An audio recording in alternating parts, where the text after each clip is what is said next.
Toda vez que eu vou ministrar, e eu já falei isso aqui, eu coloco o meu coração à disposição e eu espero que Deus fale. Eu nunca vou pegar um microfone em lugar nenhum para falar algo que seja meu, ou algo que seja só um pensamento meu, porque eu sei da responsabilidade que é falar aqui. E aí eu comentei com o pastor na quarta-feira que eu ia pregar sobre o UFC. E isso causa um espanto, né? Porque a gente como cristão, a gente aprendeu a falar, olhar e o tempo todo só usar os versículos da Bíblia. Mas eu quero falar para você que a gente pode usar a Bíblia, a gente deve usar a Bíblia deve ser a nossa condução, mas muitas das vezes para ser entendido, a gente precisa pegar coisas desse tempo para se fazer entendido. E eu descobri isso pregando para jovens. Porque eu pregava da forma comum e nunca era entendido. Eles estavam sempre errando na mesma coisa. Aí eu pegava a mesma história e traduzia ela, colocava ela de uma forma mais prática e aplicativa e de repente eles entendiam. Eu vi isso quando eu dava aula, né? Porque eu pegava a matéria e o que eu queria dar e as pessoas não entendiam. E aí eu pegava e traduzia aquilo e colocava em algo comum para ele. Se ele gostasse de futebol, eu ia colocar matemática no futebol.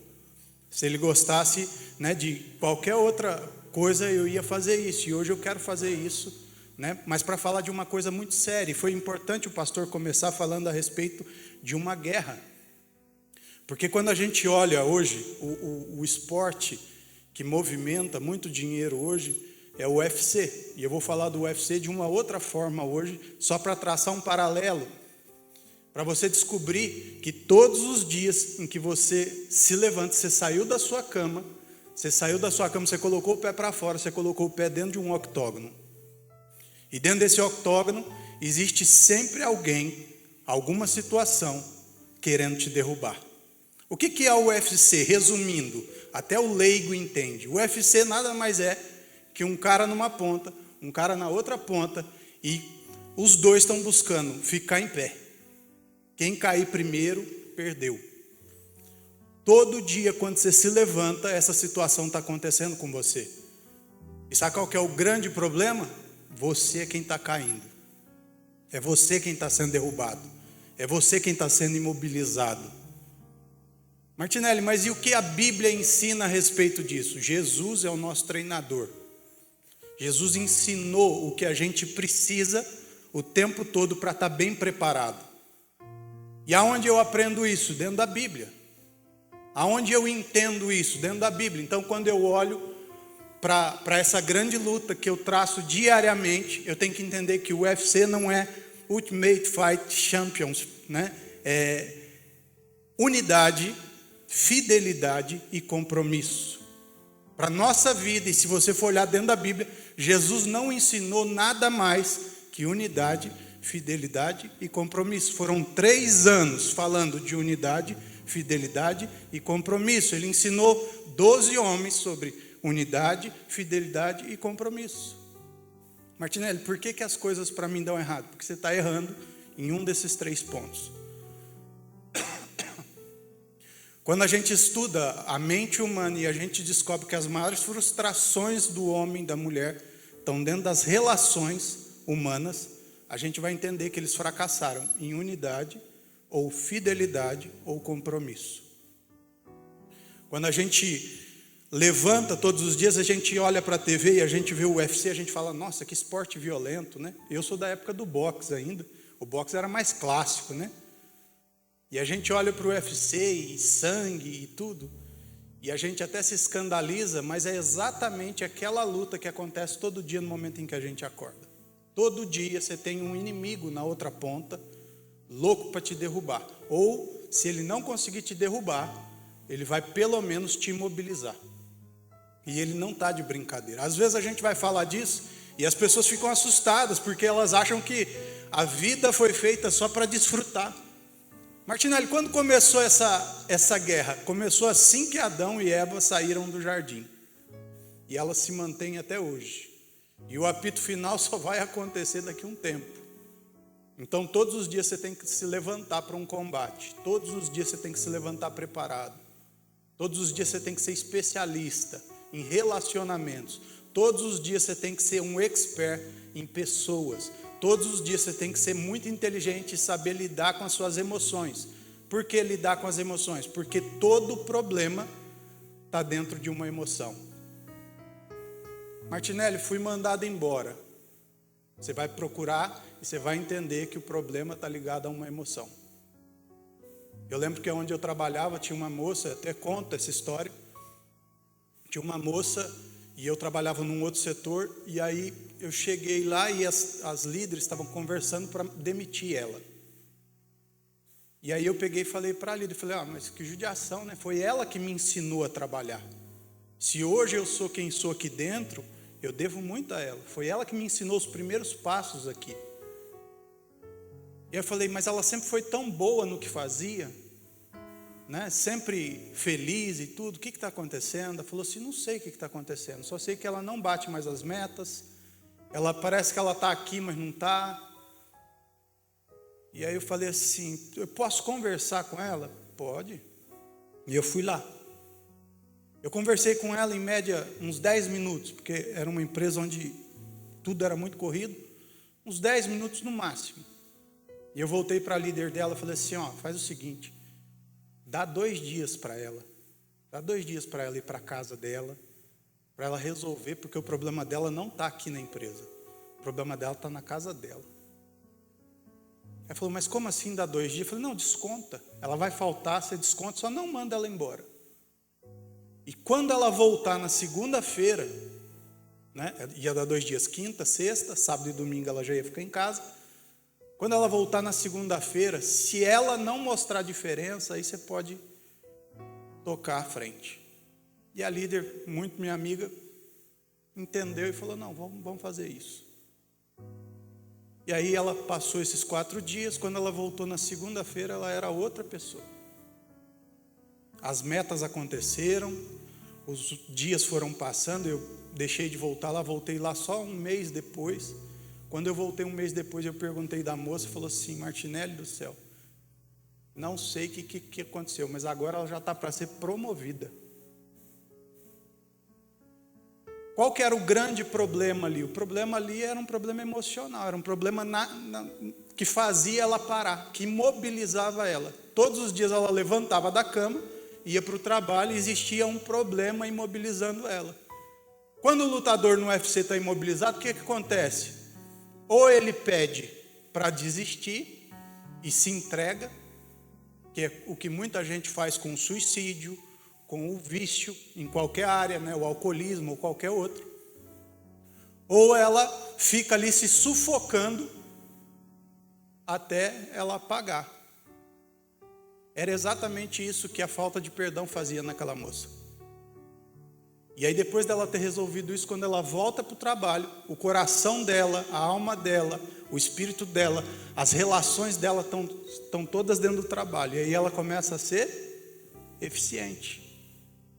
Todos os problemas da tua vida, começa a entender isso de uma vez por todas. Todos os problemas da tua vida estão relacionados a uma emoção. Não tem um problema que você passe, seja financeiro, seja no casamento, seja em qualquer área, que não esteja ligado a uma emoção. Alegria, tristeza, qualquer um deles. E quando você entende isso, fica mais fácil de lidar com quem se levanta do outro lado do octógono todo dia para uma luta diária.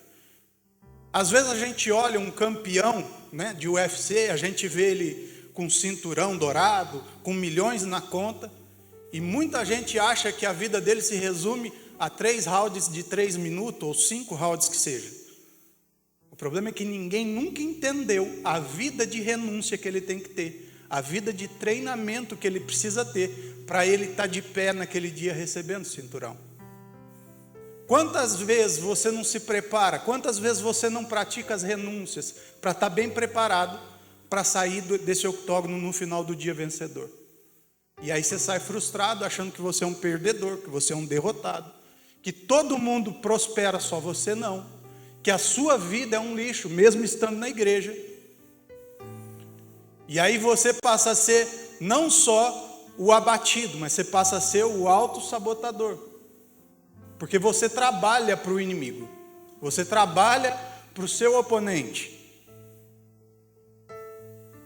Quando a gente começa a entender isso, e às vezes quando eu falo disso, as pessoas me perguntam: Martinelli, mas o que Jesus me deixou de lição para resolver isso? Jesus deixou algo muito simples, porque Jesus não era complicado na didática dele. Jesus ensinou para todo mundo, e você pode olhar isso dentro da Bíblia, isso está muito claro. Jesus te ensinou a fazer perguntas. O tempo todo, faça perguntas. Saiba fazer perguntas, até porque fazer perguntas sem lógica não vai te ajudar. Mas faça as perguntas certas. Martinelli, você pode provar isso? Posso. Eu peguei aqui algumas perguntas e eu quero que você entenda isso. Como que isso funcionava na dinâmica de Jesus e por que Jesus obteve sucesso numa caminhada de 3 anos e fez a mensagem dele chegar 2000 e tantos anos depois em você. Jesus encontra com um doente. Só de olhar para ele, Jesus sabia da deficiência, do problema dele. Mas Jesus olha para ele e fala: o que queres que eu te faça? Jesus estava no meio da multidão. Ele era Jesus, ele sabia que algo tinha acontecido, mas ele fala: quem me tocou? Aí Jesus está junto com a equipe dele, com a turma dele que ele está treinando. E ele faz a seguinte pergunta: quem dizem que eu sou? Aí Jesus chega para a mesma equipe e fala para eles assim, uma segunda pergunta. Primeiro eu quero saber o que estão falando de mim. Apesar de eu já saber, porque lá em casa, estou me colocando aqui falando como Jesus. Lá em casa, meus irmãos, ninguém acredita em mim. Todo mundo já fala que eu sou louco. Mas o que estão falando aí que eu sou? Quem dizem que eu sou? E aí Jesus faz uma segunda pergunta: e vocês? Quem vocês falam que eu sou? Jesus chega para Pedro e pergunta para Pedro, e mais de uma vez: Pedro, tu me amas? Jesus chega próximo do túmulo e tem uma mulher chorando, e Jesus pergunta para ela: por que choras? Será que ele não sabia? As perguntas de Jesus no decorrer dos evangelhos, elas são tão óbvias que chegam a parecer bobas, mas a gente não entendeu que na verdade ele está deixando um aprendizado. São as perguntas simples, óbvias, que você vai fazer que vão te tirar dos maiores problemas. São perguntas que muitas vezes vão parecer bobas, mas que vão tirar você de um patamar, né, de um lutador sem vitórias, e te colocar num lugar de destaque. Aí Jesus faz a última pergunta: o que você procura aqui? E aí ali ele é reconhecido, e aí vocês sabem, conhecem toda a história. Mas repare que Jesus o tempo todo ele te ensinou a estratégia da luta. Jesus te ensinou como lutar. Ele não te colocou no ringue sem te dar as estratégias certas para vencer. Vou traduzir isso aqui e vou colocar de outra forma. Jesus estava o tempo todo solucionando problema, treinando pessoas e trazendo soluções. Você se diz imitador de Jesus. Você está fazendo alguma dessas coisas? Solucionando problema, treinando pessoas e trazendo soluções? Ou você está gerando problema, irritando pessoas e ensinando pessoas que ser evangélico é ruim, que ser evangélico é triste, que ser evangélico, né, é viver de pobreza? O que você tem ensinado através da tua vida? Respondendo as perguntas lá: o que queres que eu te faça? Jesus tinha a resposta, mas Jesus queria ouvir a dor. Jesus sabia exatamente o que aquele homem passava, só que ele precisava ouvir qual era a dor. E Jesus fez várias perguntas, fez para o jovem rico, fez várias, e em todas elas você pode reparar que Jesus não queria saber o que estava visível. Jesus queria conhecer o que estava do lado de dentro. Quando Jesus pergunta, Pedro, tu me amas? Ele conhecia o amor de Pedro, ele estava andando com Pedro, ele sabia quem era Pedro. Pedro chegou a cortar a orelha dos outros. Então Jesus sabia exatamente quem era o cara que andava com ele.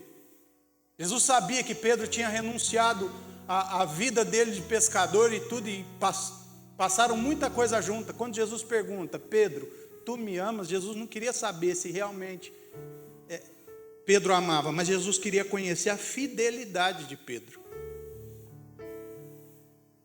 Quer dizer, quando chegar os dias ruins, quando você for perseguido, quando você precisar morrer, eu posso contar com você, Pedro? Porque às vezes a gente vai fazer algumas perguntas encontrando outras respostas. Já chegou perto de alguém que está muito atribulado, com muito problema, e aí você faz uma pergunta que é de praxe, e aí, tudo bem? E a pessoa desaba. Uma pergunta óbvia, comum, mas a pessoa está precisando pôr para fora. Eu já teve vezes de eu falar um oi, tudo bem para uma pessoa e ficar 2 horas ouvindo. E eu só cumprimentei porque é algo comum. Mas eu entendi que são perguntas simples, que acionam, que são a faísca para explodir uma dinamite de problema que está sufocando e matando a pessoa. Quando Jesus pergunta, quem dizem os homens que eu sou? Ele já sabia o que as pessoas falavam dele. Ele tinha o próprio retrato dentro da casa dele. Imagina, você ter um chamado, você saber do teu propósito, você ser fiel ao seu alvo, mas as pessoas que viveram 30 anos com você não acreditam nisso. As pessoas que moram com você têm dificuldade de entender a tua vida. Quantos aqui, no momento em que foram para a igreja, ou no momento em que decidiram algo, ou que foi abrir uma empresa, ou que foi tomar uma atitude de mudança na vida, as primeiras pessoas que se levantaram foi de dentro de casa, foi da própria casa. Quantas pessoas vivem isso hoje? Então Jesus, quando ele pergunta quem diz que eu sou, ele conhecia cada um daqueles que estavam ali, mas ele queria saber se eles iam ser sinceros, honestos o suficiente para falar para Jesus, Jesus, não estão falando coisa boa a teu respeito não. Quando ele pergunta, e vocês, quem dizem que eu sou? Ele conhecia o coração daqueles homens, porém ele queria saber do compromisso que eles tinham com ele. Jesus o tempo todo cuida de pessoas. Você o tempo todo, o seu alvo não é dinheiro, não é empresa, o seu alvo são pessoas. O pastor, quando foi chamado para pastorear, foi entregue uma obra, existe aqui administração estrutural, existe uma administração de finanças, existem várias coisas funcionando dentro de uma igreja. Mas qual que é a real missão? Pessoas. Tudo na tua vida vai começar a se resolver quando o teu foco e o teu alvo forem pessoas. Eu fui ensinar para um vendedor de sapato que ele não tinha que vender sapato. Ele veio reclamar para mim que ele tinha que fazer meta e que estava muito difícil, porque por causa da crise, por causa disso, por causa daquilo. E ele não estava vendendo mais sapato, não conseguia mais vender. Eu falei para ele, exatamente porque você está com o alvo errado. Você não pode vender sapato. Você tem que vender experiências. Você tem que vender sensações. Você tem que vender, e entender que a coisa mais importante da tua venda não é o tênis, não é o parcelamento, não é a forma de pagamento, mas é o que ela vai levar para casa. Quando ele entendeu isso, ele passou a vender mais. Então a gente precisa entender que o alvo e o tempo todo Jesus nos ensina a lidar com pessoas. Qual que é o grande erro das pessoas de hoje em dia? Elas estão o tempo todo lidando com problemas, eles estão o tempo todo focados em metas, eles estão o tempo todo focados em se superar os outros, e eles esquecem que a vida é feita de pessoas. Quando Jesus pergunta para aquela mulher por que ela está chorando, Jesus é especialista em emoções. Isso ficou muito claro na trajetória dele. Ele acompanhou todo o projeto da criação do homem. Jesus estava lá e na criação Deus fala, façamos a nossa imagem semelhante. Jesus acompanhou do momento zero a primeira vez que o homem encheu o pulmão de ar. Jesus sabe tudo, Jesus conhece tudo, sabe o que está aí dentro. E muitas vezes a gente tenta mentir para Jesus, a gente tenta enganar Ele. Às vezes a gente vai errar e a gente nem olha para o lado. Porque às vezes a gente acha que dá para errar se ninguém estiver vendo, se ninguém estiver olhando. E se esquece que o tempo todo, a pessoa mais importante está ali do teu lado. É lógico que se você pediu para ele caminhar com você, né? E no momento em que ele pergunta, o que procuras? Jesus sempre vai fazer essas perguntas óbvias para tirar respostas inéditas de dentro de você. Jesus está sempre procurando as melhores respostas. E as melhores respostas não são as bem elaboradas, pensadas, repensadas. As melhores respostas são aquelas que são autênticas, que são simples. A melhor resposta e a mais concreta dentro da Bíblia, a que mais salva a gente, é a não. Toda vez que te oferecem alguma coisa que você sabe que não pode, você fala não, é a resposta mais simples, mais óbvia, mas é a que Deus mais ama ouvir. O mundo seria muito melhor se as pessoas falassem mais não do que sim. A minha filha, ela tem 4, vai fazer 5 aninhos no final do ano, e quantas vezes quem estiver junto comigo vai achar que eu sou um pai ruim, que eu sou um pai miserável, porque às vezes eu passo na padaria e eu sei o que ela gosta, eu sei o que ela gosta de comer, então eu compro e levo. Muitas vezes a gente está no supermercado, ela pede e a gente compra. Mas quando, muitas vezes, ela para em frente à padaria e tal, eu quero isso. Não. Eu estou treinando a minha filha para ser bem-sucedida. E todo bem-sucedido ouviu muito não. Às vezes as pessoas, a minha esposa fala assim, mas a gente está com dinheiro, vamos comprar. Não. Se ela não ouvir não de mim, ela não aprende a ouvir não do mundo. E vai ser essa geração mimimi que está por aí, que tudo reclama, que acha problema e culpado em tudo. A minha filha está sendo treinada na base do não. Eu falo sim para ela? Lógico que eu falo, eu amo ela. Ontem à noite cheguei cansado, tomei banho. Aí cheguei no quarto, a minha esposa estava com a cara tudo pintada. E ela falou para mim, papai, eu quero pintar a tua cara também, te deixar um gatinho. Falei, vamos lá, ué, custa nada. Mas às vezes quando ela falar para mim, pai, eu quero uma coisa tal, não. Saber dosar e saber equilibrar o sim e o não na tua vida e na vida daqueles que caminham com você vai fazer o sucesso da tua vida e o sucesso daqueles que aprendem com você. Todos os dias a gente vai se levantar, se colocar dentro do octógono e a gente vai se deparar com um desafio diário. E é lógico, ninguém aqui quer ser derrotado. Ninguém quer chegar no final do dia, esbagaçado, moído. Todo mundo levanta e quer terminar o dia vencedor. E só quer terminar o dia como vencedor porque ainda não entendeu que o que é para você ser mais que vencedor. Algumas perguntas, algumas frases, na verdade, elas são muito comuns. Eu fiz uma pesquisa onde eu encontrei as frases mais comuns da internet, as frases mais comuns das conversas entre amigos. E eu vou falar aqui, eu quero que você só fala, só pensa com você, poxa, eu já falei essa. Essa já veio no meu coração já. Meu casamento está mal. Isso aqui é o que eu puxei como as mais, as top 10.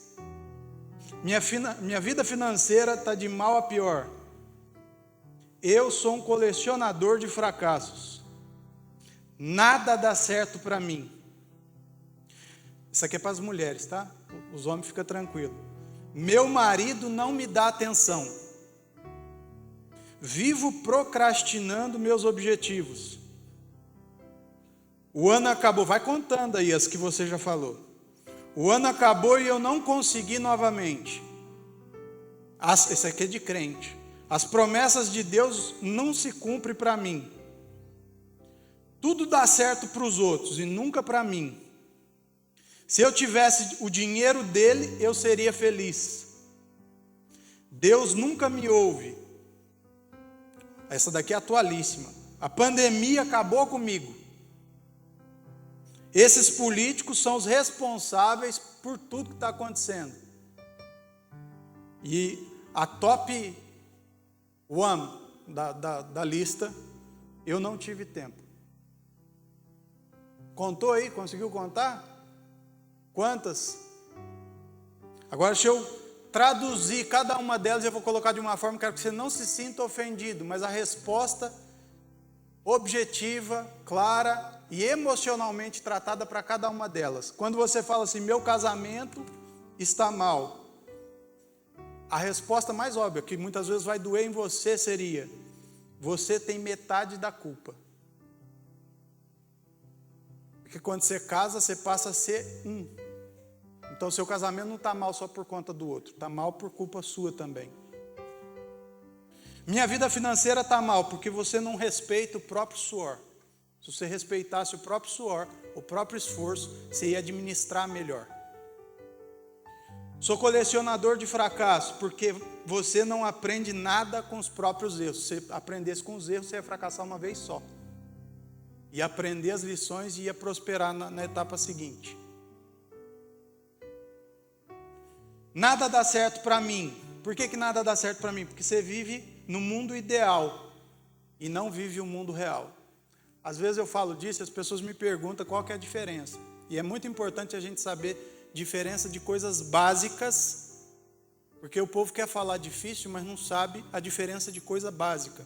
O que é o mundo ideal e o que é o mundo real? O mundo ideal é aquele mundo que eu sonho para mim. E o mundo podia ser colorido, de paz. A polícia tinha que entrar lá na favela, né? Entregar flor, e todo mundo ia chorar de emoção e ia se abrir. Esse é o mundo ideal, é o mundo que as pessoas criam. Sabe? É a moça solteira, eu vou encontrar o príncipe encantado. É o cara que começou a vida agora e ele entra no primeiro emprego dele, ele vai falar, já vou chegar lá ganhando 5 mil, vou comprar o carro, vou rebaixar, né? Vou andar na estica. Esse é o mundo ideal. Qual que é o mundo real? O mundo real é aquele que você levanta todo dia, põe o pé para fora e vai para uma luta. Vai para um embate. E aí você tem que estar bem treinado, você tem que fazer as renúncias certas, né? Tá certo daquilo ali para você conquistar. Meu marido não me dá atenção. Porque você é casada com um homem, precisa ensinar ele a dar atenção. A minha mulher, esse tempo atrás, falou para mim, bem, eu estou tão cansada, faz uma escova em mim. Eu falei, minha filha, você casou com um homem, eu não sei nem o que é isso. Se eu fizesse escova, não sei. Se eu te desse dica de roupa, se eu te ajudasse com a maquiagem, pode ter certeza que a primeira coisa que eu não ia ser era homem. Homem não sabe dar atenção. E a atenção que o homem dá no namoro, ele tem uma amnésia consequente na hora que ele fala sim no casamento. Ele conquistou os objetivos dele. Agora ele anula tudo que ele fez durante o namoro. Ele esquece até como que beija de língua, para você ter uma ideia. Porque as pessoas têm esse problema, e o homem tem esse problema. Meu marido não dá atenção. Você está lembrando ele como que é isso? Como que faz isso? Porque só reclamar e pegar outra mal amada também e ficar as duas reclamando dos maridos, vira um problema maior. O que você tem feito para chamar a atenção do seu marido? Porque tem mulher que, esse tempo atrás eu reclamei com a minha, vou ser bem aberta aqui com vocês. Teve um dia, eu cheguei em casa, ela disparou falar, né? Já é comum para ela falar, mas ela disparou falar e colocar um tanto de problema para fora. Eu falei, pelo amor de Deus, eu vou voltar para a rua, lá estava muito melhor. Aprende uma coisa então. Você quer que eu goste do você? Você quer que eu continue amando você? Deixa eu chegar. Quando eu chegar, né? Me conta as coisas boas. Depois, com muita simplicidade, vai colocando uma a uma. E a gente vai resolver junto. Foi para isso que nós casamos. Nós não somos adversário. A gente é parceiro. Quando eu estou dentro do octógono, você está do lado de fora gritando: pega ele, põe ele no chão, raspa ele. É assim que funciona o casamento. O problema é que tem marido e mulher vivendo dentro do octógono junto, um contra o outro. Aí vira um problema. Por isso que o casamento vai mal. Quando a pessoa fala assim, ó, vivo procrastinando meus objetivos, é porque você ainda não entendeu que o bom da vida é desfrutar. O dia que você entender, eu demorei para entender isso. Mas pensa só, o dia que você entender que o bom da vida é desfrutar, você vai entender o que é ser feliz. É bom ganhar dinheiro? É bom. Tem um monte de coisa na vida que é bom, mas desfrutar é muito melhor. Sabe o que é? Você está no serviço e de repente a pessoa encaminha um problema para você, você resolve aquele problema com 5 minutos, ganha R$150, e aí você chega em casa e fala para a mulher: hoje nós vamos comer comida japonesa. Isso é desfrutar. É não ter apego, sabe? Não pegar os R$150 e falar: não, isso aqui tem que fazer isso, tem que fazer aquilo. Você tem que ter uma administração boa, mas você tem que saber desfrutar, não é só juntar, não. Uma vez eu estava falando com uma pessoa que ela estava juntando dinheiro de quase 30 anos, para ela se dar o luxo de desfrutar, depois de 30 anos juntando. Eu falei: você é louco, você vai morrer antes dos 30 anos, e aí quem vai desfrutar é os outros. Ele falou: será? Morreu. Não terminou os 30 anos. Quem está desfrutando? A mulher dele. E já está com o outro. Cadê o sitinho que ele ia comprar para pescar?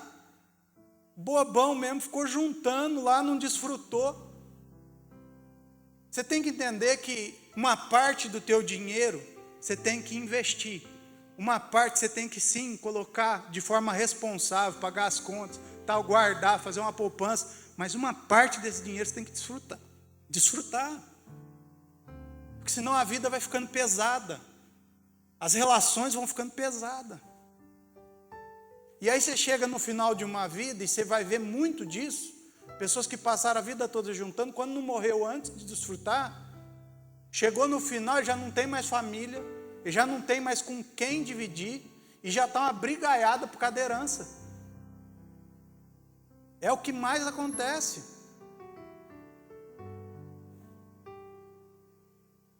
O ano acabou e eu não consegui novamente, porque você é um péssimo gestor do próprio tempo. Tem pessoas que não sabem fazer gestão do próprio tempo.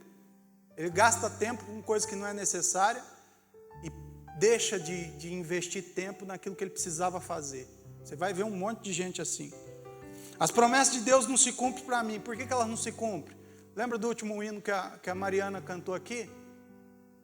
Falava sobre a fidelidade de Deus.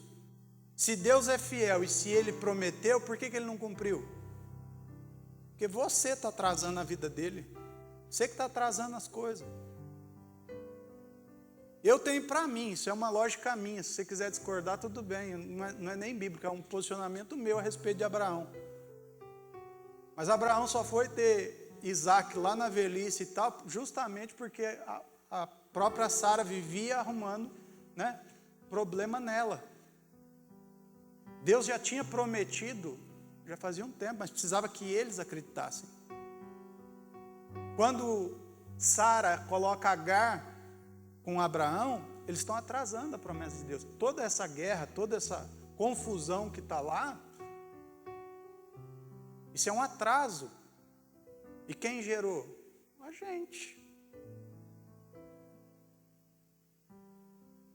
Quando eu falo que está tudo dando certo para os outros e nada dá certo para mim, isso aqui a gente tem que ser muito prático. É porque você está cuidando muito da vida dos outros, está deixando de cuidar da sua. Quando você vê demais o sucesso na vida do outro e não enxerga o sucesso na tua vida, é porque você está cuidando da vida do outro. Quando você senta numa mesa e o assunto da mesa é a vida dos outros, sai da mesa, porque aquilo ali não vai acrescentar nada na tua vida. Você sentou numa mesa, começaram a falar de coisa, de ideia, de futuro, né? De coisa que agrega, que te ensina, fica lá. Garra no pé da mesa, mas fica. Se não tiver cadeira, fica de pé. Aprenda a escolher os lugares onde você está. Se eu tivesse o dinheiro dele, eu também ia ser feliz. Você nunca vai ter o dinheiro dele enquanto você pensar assim. Porque se ele tem dinheiro, você pode ter certeza que exigiu muito esforço, muito trabalho. É difícil os BBB aí, os caras que ganhou na Mega Sena, viu? Então o dinheiro, e esse dinheiro também não traz felicidade. Então não olhe para a vida do outro que está bem, que está ganhando muito dinheiro e achando que ele é feliz, que ele só viaja, que ele só é quem é, só tem o que tem porque é o dinheiro que ele tem. Deus está pronto para te dar. O problema é que você nunca vai ter enquanto você ficar olhando para a conta dele. Deus nunca me ouve. E aí aqui fica um questionamento. Deus nunca te ouve por quê? Porque você fala o tempo todo ou porque você não sabe ouvir Ele? Muitas pessoas tratam Deus e a gente tem que entender que Deus tem o lugar dele, de Deus. Mas Deus, Ele é tão bom e Ele nos ama tanto que Ele se coloca ao nosso lado como amigo. Ao mesmo tempo que Ele é Deus, Ele se coloca ao seu lado como amigo. Por que Ele não te ouve? Por que Ele não fala com você? Porque você não tem relacionamento com Ele. Porque você não aprendeu que fidelidade, compromisso e unidade é o que Deus espera de você para ter uma amizade com você, para Ele poder falar, você ouve. Você fala, Ele ouve. É assim que funciona um bom diálogo. Eu encontro com um monte de gente que fala assim, Martinelli, eu fico indignado quando você fala que Deus falou com você. Eu aprendi a ouvir Deus o dia que eu tive entubado, que eu não conseguia falar. Às vezes a gente fala demais, ouve de menos, e a gente reclama que Deus não fala. A primeira vez que eu ouvi Deus, de verdade assim, que eu ouvi, eu estava na pior fase da minha vida, e foi quando Ele falou da Vânia para mim. O segundo momento, e muitos anos depois que eu ouvi Deus falar claramente comigo, eu estava entubado.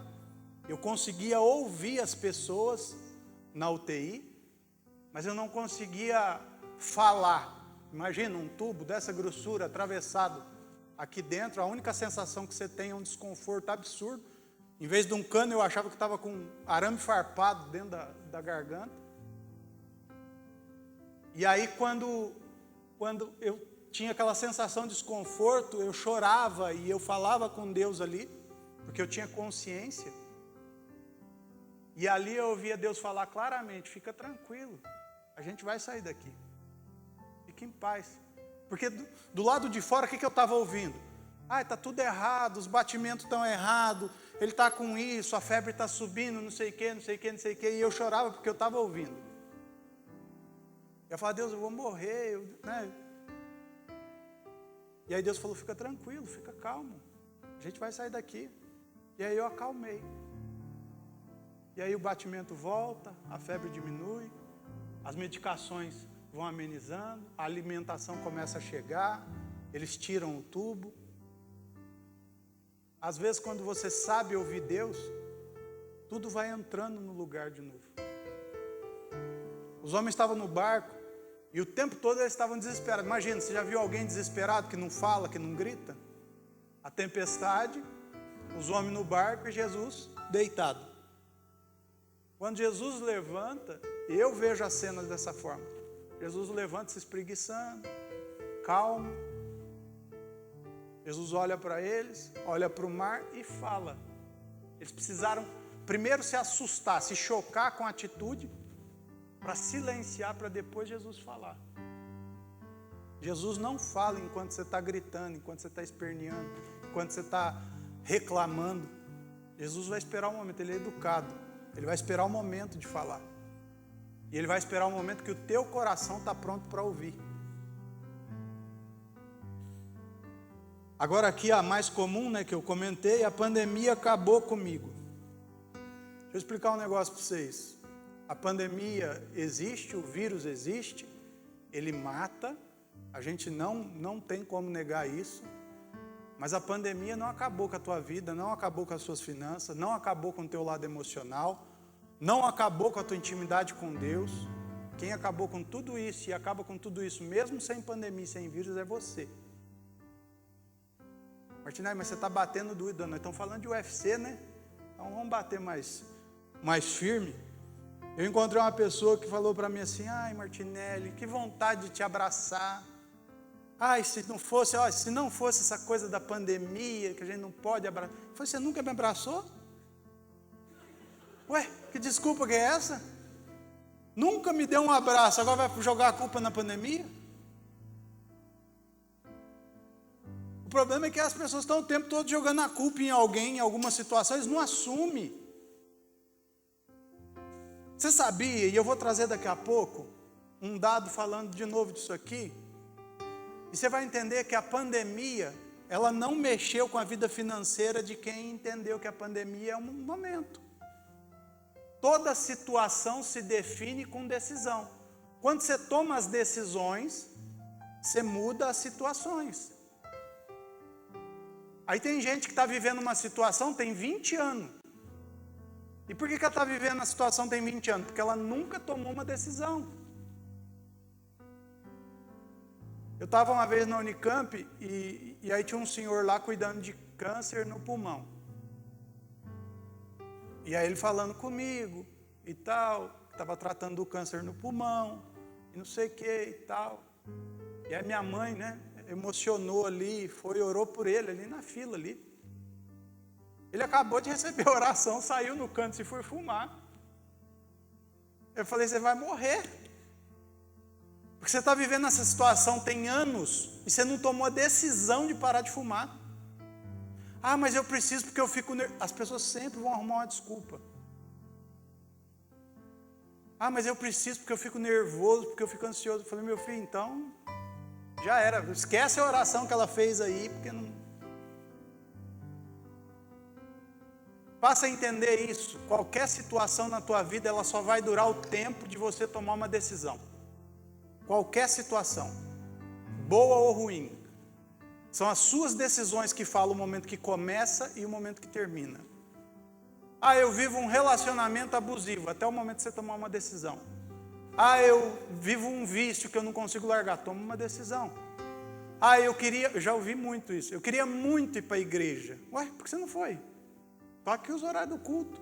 Toma uma decisão, Toma um banho, arruma uma roupa e vai.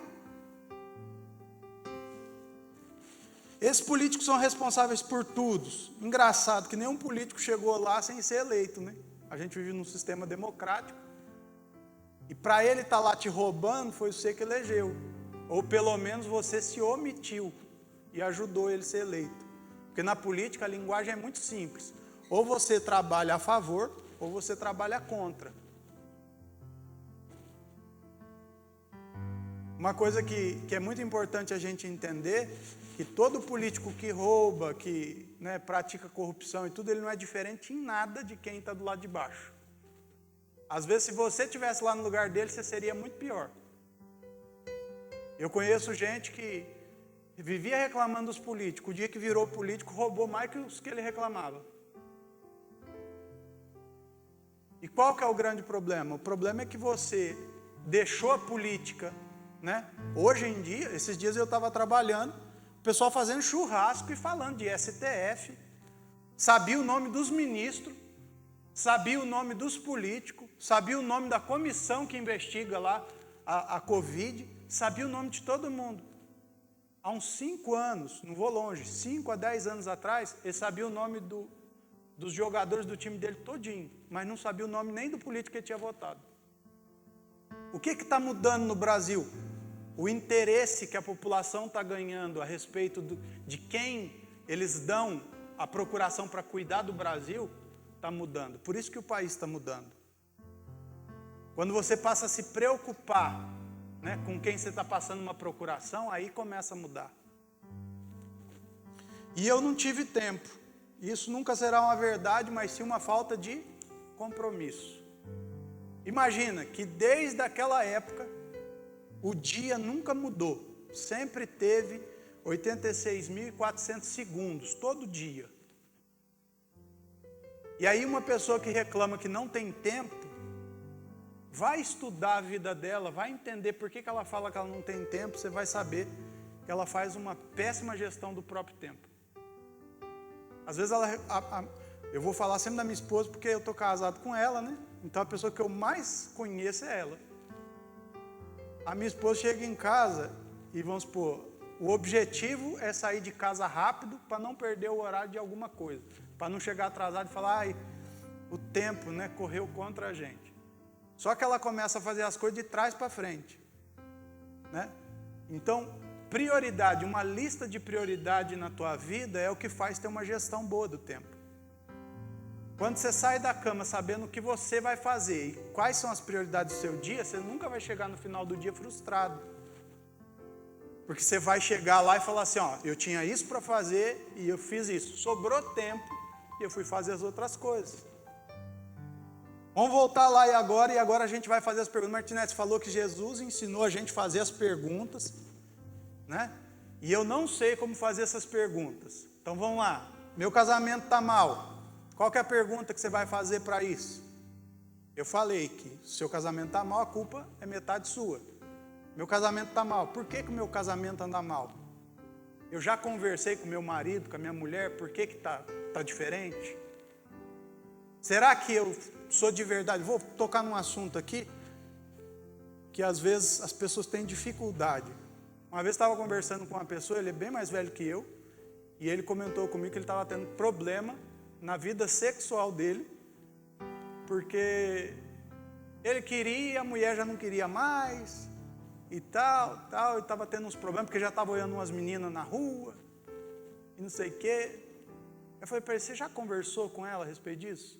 Você já falou para ela o quanto isso é importante para você? Você já chegou a falar para ela que você tem, diferente dela, a mulher não faz sexo, a mulher faz amor. Mas o homem tem hormônios, tem um negócio dentro dele, físico, fisiológico, nesse sentido.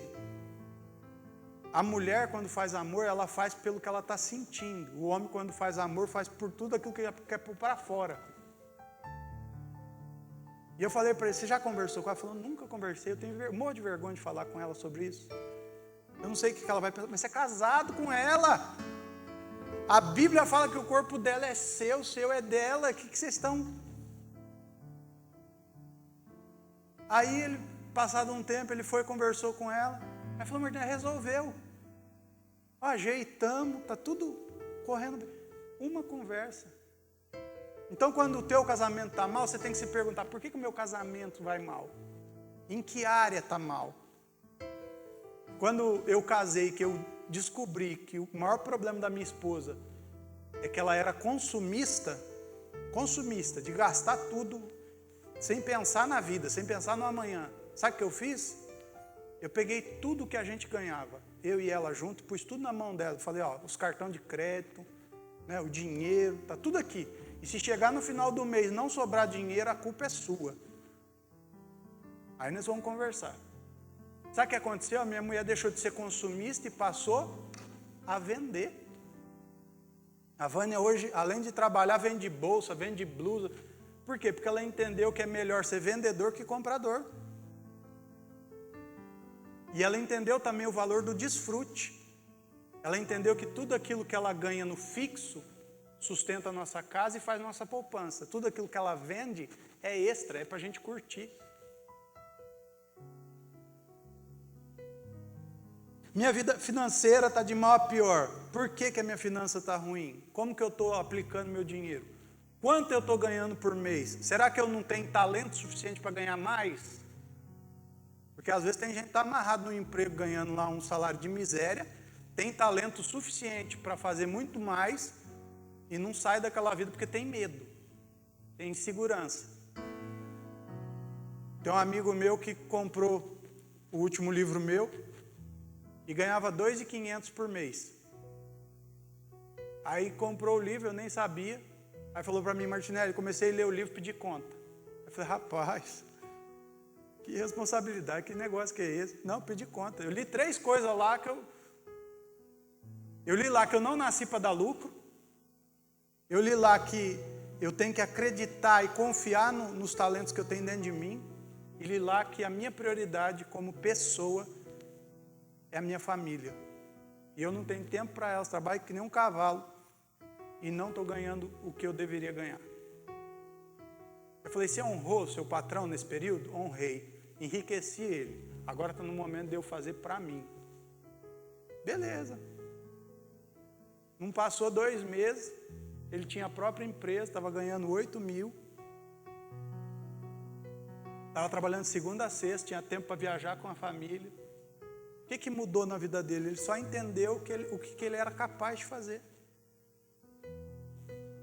A gente tem que entender que quando uma coisa escraviza a gente tem que abrir mão daquilo. A gente honra até o momento em que a gente está ali. Amém, você me abençoou todo mês com esse salário e tudo, mas eu sei que eu posso ir além. Então eu estou saindo daqui abençoado, eu vou acreditar em mim, vou assumir os riscos. Eu vou assumir os riscos daqui para frente e eu vou fazer.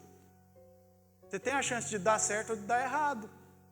Aí a responsabilidade é sua, porque quando você está trabalhando para alguém, você tem lá todo mês, com pandemia, sem pandemia, fazendo ou não fazendo, você sabe que está lá na conta. Agora, quando você está fazendo para você, você tem que fazer dar certo. Você tem que fazer a coisa acontecer. Essa é a diferença. Sou colecionador de fracasso. Por que você não aprendeu da primeira vez? Por que você passa pelo fracasso, passa pela falência, passa pelo problema e não aprende nada? Você sabia que todo mundo que hoje tem destaque mundial, pessoas que escreveram o nome delas na história, eles já fracassaram também? Você sabia que o Silvio Santos, um dia falaram para ele que ele nunca ia ser ninguém, que ele era só um peru que falava? Você sabia que o Walt Disney falaram para ele que ele não sabia desenhar? Sabia que o Stallone falaram para ele que ele era péssimo, que as histórias dele nunca ia fazer sucesso? Sabia que o Steve Jobs foi mandado embora várias vezes porque falaram para ele que ele nunca ia... Mas eles aprenderam. E é por isso que eles construíram o que construíram. A gente é tão fraco que a gente não consegue ouvir de uma pessoa que a gente não vai conseguir. A gente já desiste, se escraviza no agora e vive uma vida medíocre. Quando Jesus te chamou para ser mais que vencedor. Nada dá certo para mim. Por que é difícil as coisas simples na tua vida? Vivo procrastinando meu objetivo. Por que eu arrumo tanta desculpa? Imagina, quando você chega e faz uma pergunta para a pessoa e ela arruma uma desculpa e não responde o que você perguntou, sai fora dessa pessoa, porque ele é muito melhor para arrumar desculpa do que para arrumar solução. Eu trabalhei para japonês muitos anos. E toda vez que dava um problema em alguma coisa, trabalhando no setor de qualidade, como pastor, deve conhecer mais ou menos como funciona. Chegava com um problema para o japonês. Ele fazia repetidamente a mesma pergunta. Deu um problema na peça tal, no furo tal. Por quê? Porque a máquina, na hora de prensar, não sei o que, injetou errado. Por quê? Porque não teve manutenção da máquina, a máquina estava fora da calibração, não sei o que, por quê? E assim ia, 7 vezes. Se você não tivesse resposta, podia contar os dias para ser mandado embora. Só que se você chegasse num porquê, não precisava nem ser no 7º, você já encontrava a solução. Porque ia chegando um momento que ele ia falar assim, tipo, isso aqui podia ter sido resolvido, isso, por que não foi resolvido? Um dia eu perguntei para o meu gerente, que era japonês, e eu falei para ele: por que vocês fazem tanto porquê? Por que vocês enchem o saco da gente fazendo tanto porquê? Irrita a gente, sabia? Isso é uma coisa da cultura dos 6. A gente é brasileiro. Ele falou, porque toda vez que eu faço 7 porquês, eu tiro de cada problema uma oportunidade de melhorar. Acabou. Nunca mais perguntei essas coisas para ele e passei a praticar os porquês. É por isso que eles têm uma cultura de qualidade muito diferente do que a gente tem. Faça perguntas para os seus problemas, você vai ganhar uma oportunidade em cada um deles. O ano acabou e eu não consegui novamente. Se o ano tem o mesmo tanto de dia, o que eu fiz durante o ano todo que eu não consegui realizar? Eu vou falar para vocês aqui agora, eu vou me colocar como culpado. Eu estou para perder 15 quilos desde o ano passado. E eu tenho que perder por causa de uma cirurgia que eu vou fazer. Eu estou vendo que eu vou chegar na cirurgia ainda com peso ainda. Falar para eles, tira na faca aí porque eu não consegui perder. E qual que é a desculpa que eu dou? Comer é bom demais. Eu engordo até dormindo. Né? Os ossos meus que é pesado. Isso é de família, minha mãe, né? Meus tios. Tem algum problema ir para a cirurgia, né? Com esses 15 quilos a mais? Eu tenho um fígado para até 75 quilos, o fígado transplantado. Se eu chegar na cirurgia, por mais leve que ela seja agora, o risco é meu. Sou eu que assumo o risco. Então eu vou assumir um risco justamente porque eu não soube fazer o ano ser melhor. As promessas de Deus não se cumprem para mim. Será que eu estou focado na promessa que Deus me fez? Tudo dá certo para o outro e não dá certo para mim. O que o outro tem de diferente de você? Não tem nada de diferente nele. Deus nunca me ouve. Será que eu sei reconhecer a voz de Deus? Será que eu sei ficar quietinho para ouvir Ele? A pandemia acabou comigo, agora eu vou trazer um dado aqui que vai te chocar. Mas quando as pessoas falam isso de forma financeira, eu quero falar para você que só no período da pandemia, só na pandemia, o Brasil, esse que todo mundo fica falando que está em crise, que está isso e está aquilo, só o Brasil fez 255 novos milionários. Só o Brasil. Agora você vai ficar mais assustado ainda. Sabe que idade tem esses novos milionários? Menos de 25 anos. Cadê o Brasil da crise? Cadê o Brasil que acabou com todo mundo? Por que a molecada está em... Você chega em Alphaville, em São Paulo, né? O top de São Paulo, você vai ver que as mansões hoje lá já não são mais de políticos, não são mais de artistas, tem muito pouco lá hoje. A maioria deles, sabe de quem que é? Menino de 20 anos que fica no quarto jogando videogame e transmitindo. Sabe de quem que é? Menino que faz venda online em lojinha, que vende produto chinês, que a gente chama de dropship, é uma modalidade de venda.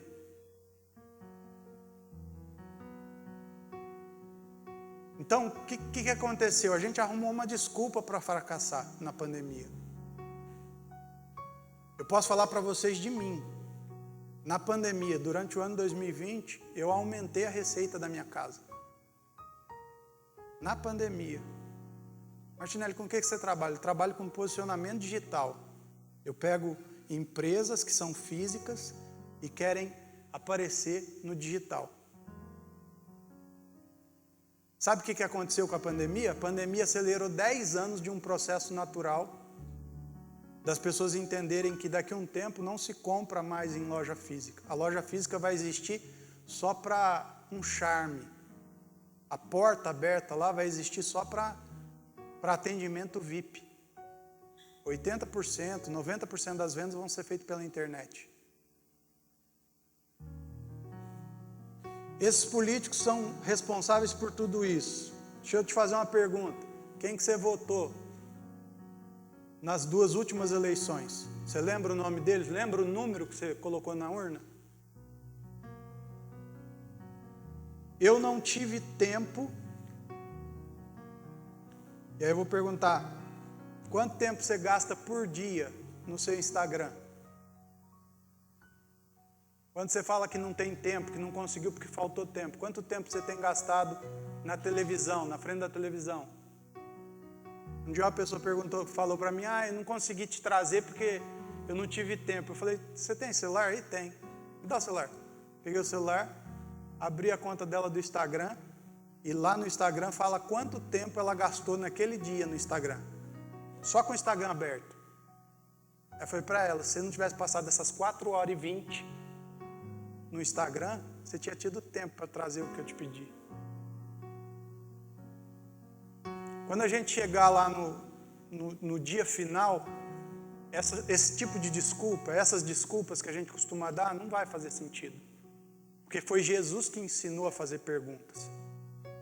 Martinelli, eu entendi o conceito, eu entendi a luta, entendi que eu preciso estar preparado, entendi que eu preciso caminhar com unidade, fidelidade e compromisso. O que eu preciso, além de fazer perguntas? Eu não entendi quantas perguntas eu vou ter que fazer, quais perguntas eu vou ter que fazer. Então eu vou te ensinar algo simplificado. Faz uma pergunta só.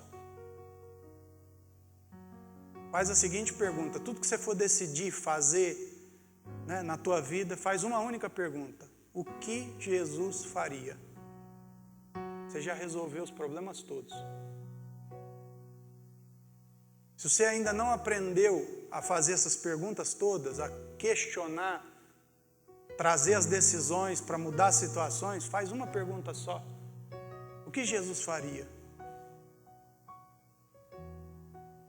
Se para cada problema, cada decisão, cada vez que você pensar em pecar, você fizer essa pergunta, tenho certeza que você já resolveu mais da metade dos seus problemas.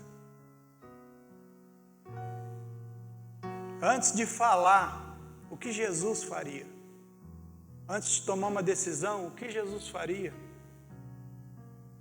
O cara te fechou no trânsito, você coloca a cabeça para fora e pensa, o que Jesus faria? Deus te abençoe. Incircunciso. Se a gente entendesse que a dinâmica, o sucesso, a vida, tudo está em cima de perguntas e não de respostas, a gente entende que a gente viveu um evangelho o tempo todo buscando resposta. Mas Jesus não te ensinou a ficar atrás de resposta, Jesus te ensinou a fazer pergunta.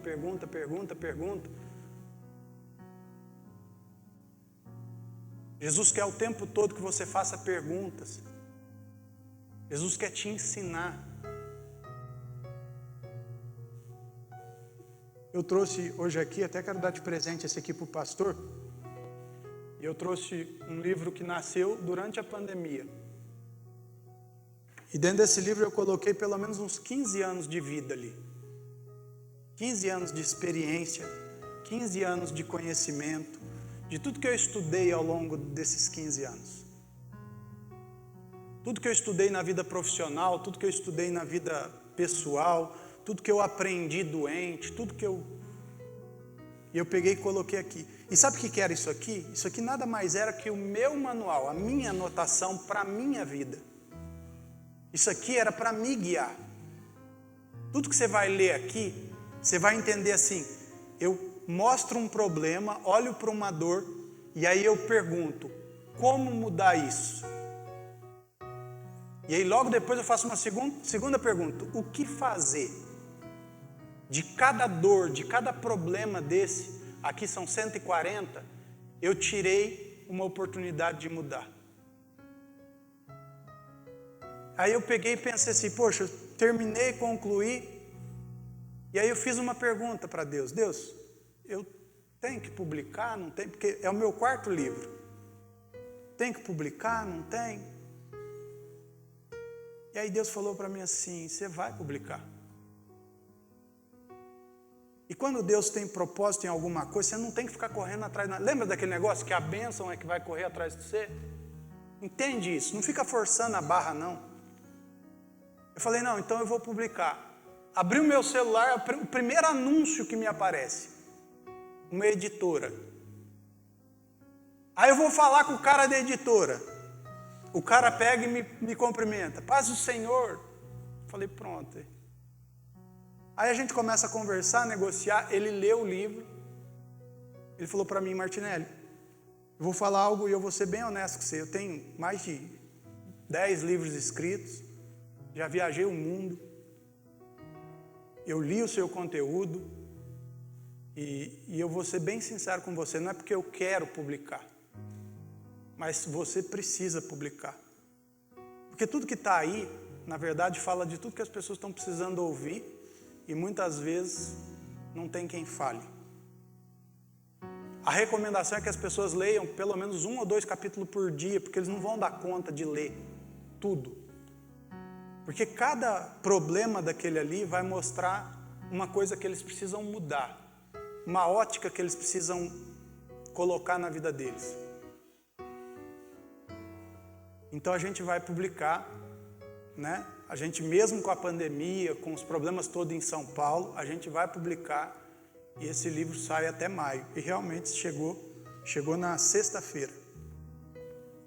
Esse livro não é uma conquista pessoal, não é status, não é para falar que eu tenho um livro escrito. Até porque eu não preciso disso. As pessoas mal sabem que eu tenho 4. Mas isso aqui é porque eu entendi que a grande missão, a grande importância da vida está nas pessoas. E aqui vai falar muito disso. E eu entendi que eu não tenho que ser cheio. Escrever e tomar essas lições para mim é ser cheio. Mas eu aprendi que a gente foi feito para transbordar.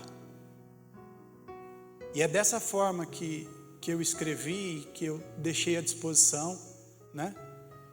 E isso tem feito parte desse momento meu agora. Quem me conhece sabe que eu também tenho lá um ministério, né? Junto com o Rodolfo, a 7AC caminha por aí afora, porque eu entendi que a grande missão, você não nasceu para ser um sucesso.